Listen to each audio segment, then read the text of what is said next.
Hello everyone, I am Mr. Chris and this is a story about my battle with Parkinson's.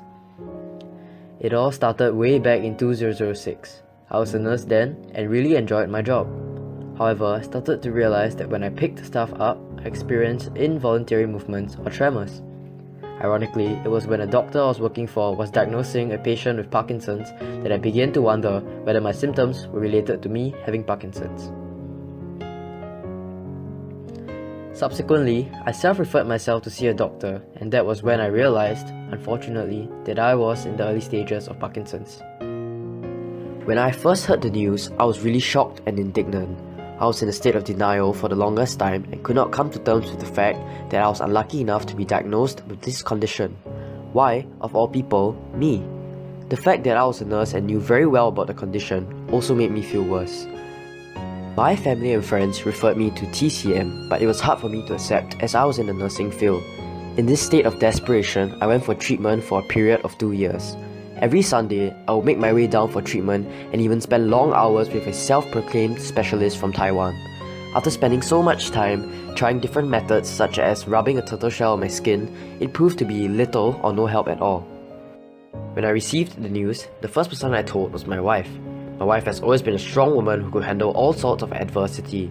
However, I could tell the news really hit her hard. She would try her best to stay positive around me and appear unaffected, but I knew she was very worried and sad about my condition. Sometimes, I would find her crying in the room thinking that I would not notice.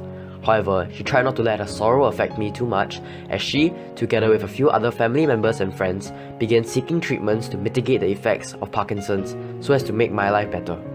Ever since I was diagnosed with Parkinson's disease, life hasn't been the same. I constantly felt very tired and immobile. I tried to become more positive and keep myself more occupied by doing things I enjoyed. I also began to realize the importance of my health and began to rest a lot, eat well, sleep well, as well as exercise more to make my condition better. I also participated in activities organized by PSS and had a growing interest in charity drives. I was even invited by one of the directors at Tan Tock Seng to give talks to Parkinson's patients. I've been doing so since, whenever I'm given the opportunity to do so. So, that's enough about my life for now. However, before I end off, I have some advice I would like to share with all Parkinson's patients.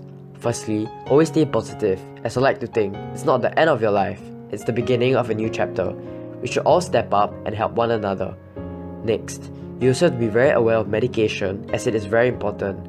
Relevant authorities should devote more attention to Parkinson's by providing them with help and raising more awareness, as a large number of people are still unclear about the condition and mistake it for Alzheimer's disease.